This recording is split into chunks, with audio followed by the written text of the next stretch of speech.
ইশরাক ও তাহাজ্জুদ এবং 5 ওয়াক্ত নামাজ কত রাকাত? 5 ওয়াক্ত নামাজ কত রাকাত তাও বলতে হবে, তাই তো মুশকিল। হ্যাঁ, 5 ওয়াক্ত নামাজও বলতে হবে। এইরকম প্রশ্ন আসতে পারে, চিন্তা করতে পেরেছেন? নিশ্চয়ই জানা নেই তাহলে।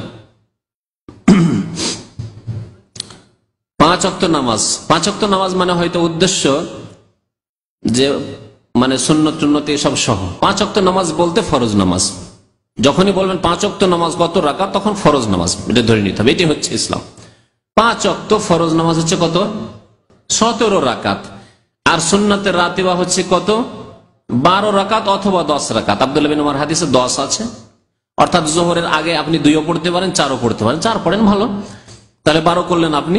আর যদি জোহরের আগে 2 আর পরের 2 এইভাবে করেন তাহলে 10 হবে। 10-এর উপর কেউ যদি আমল করে তবু অসুবিধা নেই, তবে 12 পড়লে ভালো।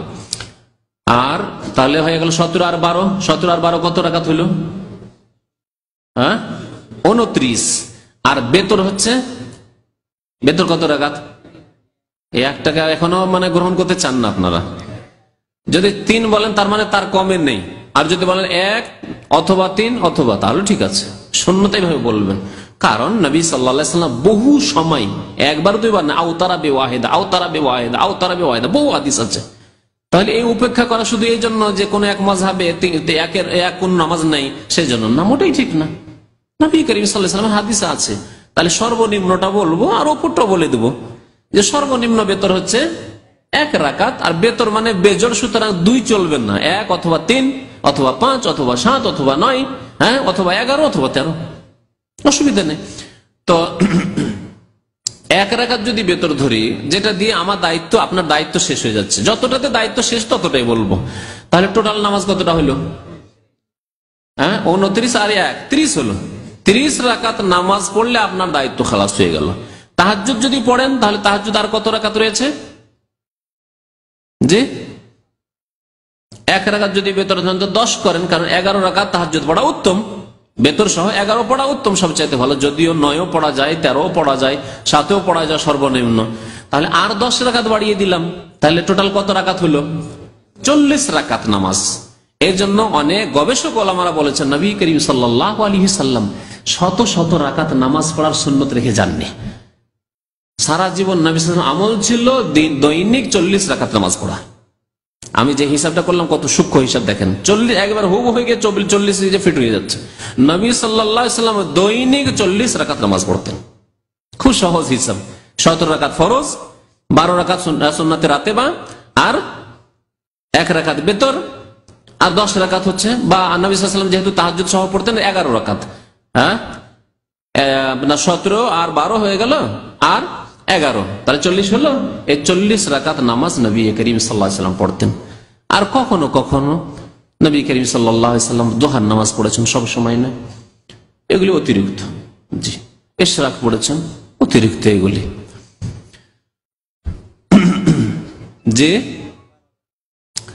আর বুজুর্গানের দিনের নামে কে নাকি 1 রাতে 1000 রাকাত, কে 300, কে 500, কে 700, এগুলি তো নবী সাল্লাল্লাহু আলাইহি ওয়াসাল্লামের আদর্শ নয়, এত সংখ্যা নামাজ পড়া। সুতরাং এগুলি বেশি কিসসা কাহিনী বয়ান করা আর শোনা, এগুলি কোনো ভালো কাজ নয়।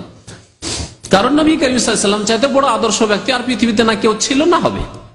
নবী করিম সাল্লাল্লাহু আলাইহি ওয়াসাল্লাম আপনার জন্য যথেষ্ট। একজন মানুষ যদি তাহাজ্জুদ পড়তে পারে, এর চাইতে বড় নফল ইবাদত আর কিছু নেই। নফল ইবাদত সর্বোত্তম ইবাদত হচ্ছে কিয়ামুল লাইল, যার কথা আল্লাহ ইয়া আইয়ুহাল মুযাম্মিল কুমিল লাইলা ইল্লা, কোরআনে আল্লাহ বয়ান করেছেন, ওয়ামিনাল লাইলি ফাতাহাজ্জাদ বিহি, তাহাজ্জুদ পড়ো, সুবহানাল্লাহ। ওয়াল মুস্তাগফিরিনা বিল আসহার, ভোর রাতে আল্লাহর ইবাদত বন্দেগী করো। বুঝতে পেরেছেন? বহু আয়াতে এরকম রয়েছে, তাতাজাফা জুনুবুহুম আনিল মাদাজি ইয়াদউনা রাব্বাহুম খাওফান ওয়া তামআ, বিছানা ছেড়ে দিয়ে তারা ইবাদত বন্দেগী করে, সুবহানাল্লাহ। কোরআনে কারীমে আল্লাহ তাহাজ্জুদের প্রশংসা করেছেন। যদি নফলই পড়তে হয়, তাহাজ্জুদ যথেষ্ট আপনার জন্য, যা নবী করিম সাল্লাল্লাহু আলাইহি ওয়াসাল্লাম নিয়মিত পড়তেন ফরজ নামাজের মতো, যথেষ্ট। সংখ্যা বাড়াবেন, এই অমুক অমুক অমুক বুজুর্গ 100 পড়েছেন, অমুক বুজুর্গ 200, 300, 500 পড়েছেন, এসব করার দরকার নেই।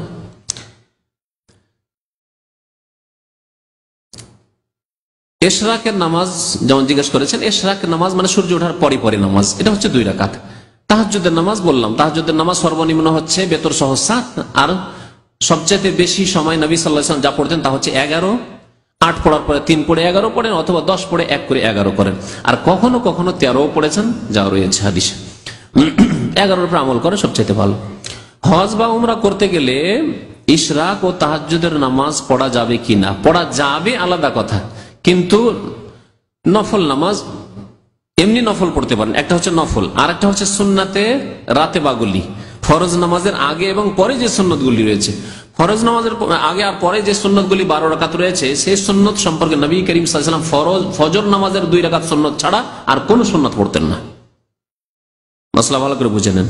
এই সুন্নতগুলি যেহেতু এর সাথে সম্পর্কিত, রিলেটেড ফরজ নামাজের সাথে, ফরজ নামাজের সাথে সম্পর্কিত সুন্নতগুলির ফজরের সুন্নত ছাড়া, ফজরের আগে 2 রাকাত সুন্নত, এই সুন্নত ছাড়া আর বেতর ছাড়া অন্য কোন সুন্নত পড়তেন না।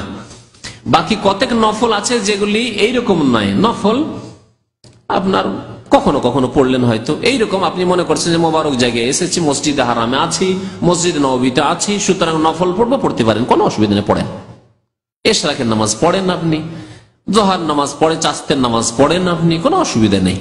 রাত্রে ভোর রাত্রে এখন আজান হয়নি, চলে এসছেন মসজিদে হারামে, হইলে তো তওয়াফ করবেন, তওয়াফ করাই বেশি ভালো। তওয়াফ করতে পারছেন না হয়তো, নামাজ পড়েন আপনি, বা দোয়া করেন আপনি, কোরআন তেলাওয়াত করেন আপনি, সবই করতে পারেন। মসজিদে নববীতে, সেখানে তো আর তওয়াফ নেই। মসজিদ নববীতে ভোর রাতে রাত 3টার সময় দরজা খুলে দিয়েছে, চলে এসছেন, আলহামদুলিল্লাহ, তো আপনি নামাজ পড়েন, অসুবিধা নেই। নফল নামাজ এভাবে পড়তে পারেন। তবে নবী সাল্লাল্লাহু আলাইহি ওয়াসাল্লাম সফরে কখনো তাহাজ্জুদ পড়তেন না, সফরে তাহাজ্জুদ পড়তেন না। জি, সাল্লাল্লাহু আলাইহি ওয়া সাল্লাম মুহাম্মদ ওয়া আলা আলিহি ওয়া সাহবিহি।